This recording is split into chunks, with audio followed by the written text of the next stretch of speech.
Tyson, thank you so much for doing this. How are you doing? How's everything going out there, and how much are you enjoying this event? All fantastic. I'm doing very well. It's absolutely amazing place, Riyadh here. People have treated us unbelievable. We've had everything we've needed. We couldn't ask for anything better, to be fair. It's really gearing up now for a massive event. Cannot wait. Saturday can't come quick enough. I mean, of all the events you've been involved with, this is quite an unusual one, but I guess It is it's by far the biggest, yeah, by far. yeah. And is this because you've got your huge audience from the boxing world, and what Francis Ngannou brings is this whole sort of the UFC crowd as well. Yeah, I'm not. It's not. I'm not talking about that. Why it's so big because of that.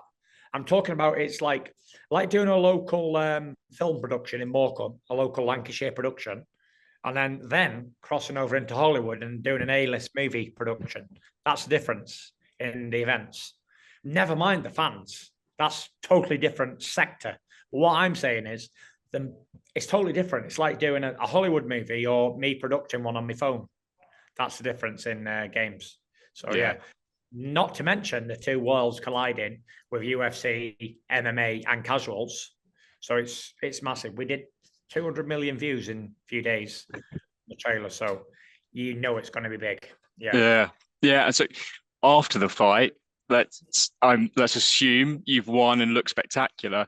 What does it mean for you in your career on the day after the fight and where you stand? I mean, the world heavyweight champion in boxing has always historically has always been kind of the most famous person in the world. Where will you be on Sunday morning after this I'll event? be the baddest man on the planet. And not only will I be the world heavyweight champion, I'll have became the official baddest man on the planet. Uh, Because that's what this title's for. you've kind of you more than anyone has experienced that problem with the boxing business in terms of getting some of the fights you've wanted because you've had all these negotiations with Joshua and Usyk, etc. Like, what do you think of the state of boxing as you've I experienced think it? it needs to change for sure, and I think it will change. There's some big power moves happening in boxing, and it's all stemming from Saudi Arabia. And I think there's going to be a massive change in the next few months for sure. There's going to be a power change in boxing, and it's going to be for the better for sure.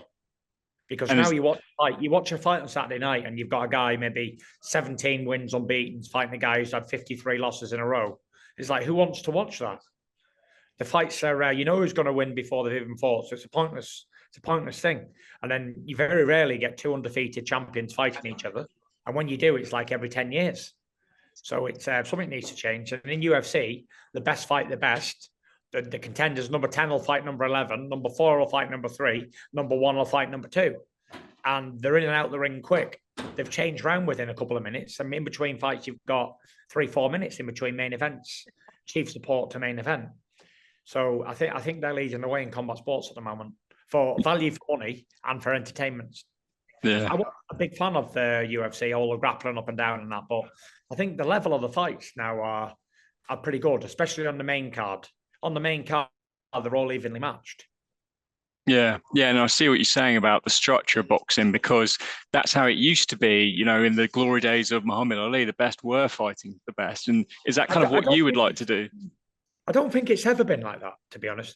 Again, sometimes you get the best fighting the best, but there's always been a build-up of cannon fodder all the way through the careers. Like for the first 20 fights, they didn't fight anybody. That sort of behavior. Where Yeah, in the UFC, they don't do that. They chuck them in straight away. All right, you've had 5 fights, right? You're fighting someone who's had 20 fights unbeaten. Crack on. If you're good enough, you're good enough. And if you're not, go home. yeah. So something needs to change. And I think we're going to see it pretty soon. Yeah, and obviously you're going to be a key part of that change. So I suppose, I'm not just on about champions fighting each other. Because if you're a champion and you fight in the defense, a mandatory or somebody in the top 10, then that's totally fine. I'm on about grassroots level. I'm on about the way it's built up. Like when a champion's fighting the number 3 ranked contender, there's nothing wrong with that. If a champion's fighting his mandatory, someone in the top 10, then that's fine. That's not what I'm getting at. What I'm getting at is a guy who's 15-0, 15 knockouts, fighting a man who's had 26 losses and 3 wins.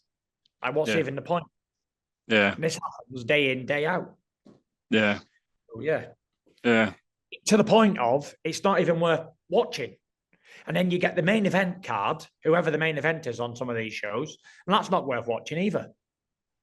So, I'm a boxing fan. I've been a boxing fan my whole life. And even I'm pretty sick of it. There's only a few fights in boxing that interest me at all. So you're getting disillusioned, and does taking part in an event like this, that's something new with a new type of opponent, does that get you excited again? Yeah, it gets me excited. To be a part of such a major event is unbelievable. And this is what it is. Like I say, it's like it'd be like Morecambe FC playing Real Madrid in the Champions League final. That's the type of exposure and type of platform that we're on here.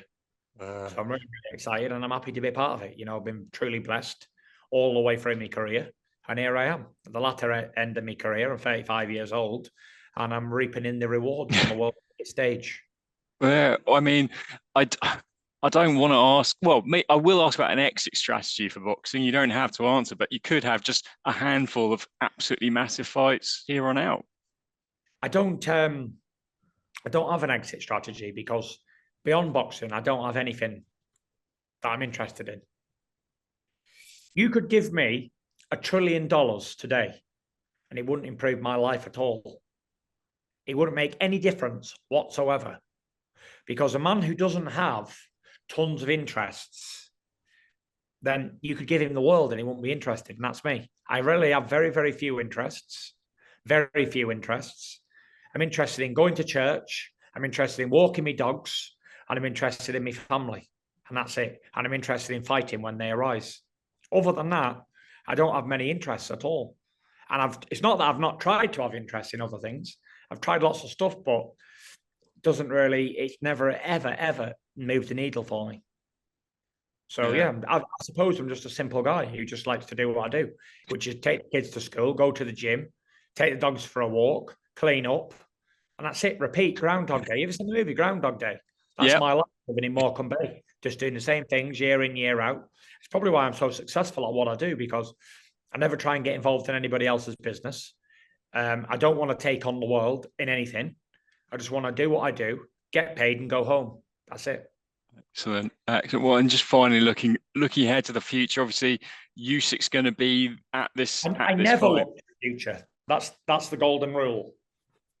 The future is unimportant to me because I live for today only. I don't even live for the next 4 or 5 days in advance. I only live one day at a time because that's the only way I know how. Yesterday's history, tomorrow's a mystery. Today is for living. And if I can get through today, I'll say my prayers tonight. Thank God that I'm alive and that I didn't die today. And I thank God for everything I have every single day I wake up and go to sleep. And then tomorrow will be what it will be. Tomorrow will bring what it will bring. But as for today, that's the only thing I'm focused on today. And if you can live your life like that, which 99.999% of people can't, and you've cracked it. That's why I've cracked it. So that's the key to happiness, living in the moment. I don't really think there's any such thing as happiness. A man, I don't think, can ever be happy. I think happiness is a byproduct of something he's doing in his life. See, interesting. Well, I think, like, if you take my wife shopping, and she gets a new outfit, she's like, oh my God, I got a new outfit. Look at me. This is unbelievable. But you take me shopping and I get a shirt. It's like, oh, yeah, I got a shirt. Chuck it in the cupboard. Great. That doesn't bring happiness. I don't know if I'm talking just for me, but like you take the kids to the shop and buy them £5 worth of chocolates and sweets and all that. They're like, we got chocolates. Yeah, that's happiness. I used to take my grandmother for a walk down the street. My granny, she's dead now, God rest her soul. And she'd be happy. Planting flowers in the garden, mowing the grass. She would be really happy doing that. But for a man in the middle of his life, a man who's got ambition, a man who wants to do something, I truly don't believe happiness exists. I think it's a byproduct of something else. And if you really, when I've gone, really think about this, does happiness really exist for me in my life right now? Or is it a byproduct of me going to work every day, achieving goals? Does that give me joy? Or is there such thing as happiness other than for my wife, me kids, and old people? Don't know. You're giving me a philosophy tutorial get here, in trouble Tyson. for saying that, but I don't know. For me, I don't think it exists. Interesting. Well, my one last question was going to be with Usyk. After all the back and forth, are you convinced now that he is going to take the fight with you? Are you convinced now that he wants it and it's going to happen later, whenever that may be? Well, we've signed the contract, so I'm sure. Has it been released the 23rd of December? That's out there, isn't it? It's being talked about. So yeah, Yeah. are you up for that, December 23? Yeah, it's only 8 weeks away from Saturday. Why not? I've not even had a fight this year, so get to him before the end of the year. That'd be fantastic, wouldn't it? Yeah. Happy Christmas as well. Double payday! Get up! There'll be a nice big turkey in the Fury household this Christmas. Brilliant. On that note, If it happens on the 23rd of December, I'll be playing that song. I'm driving home for Christmas. I'm back in the UK till Christmas Eve, late Christmas Eve. Perfect. And if we get a delay, I'll be spending Christmas with the reindeers in the airport. On that note, Tyson, I've taken up loads of your time. Thank you so much. Real pleasure. Really appreciate it. All the best. Thank you.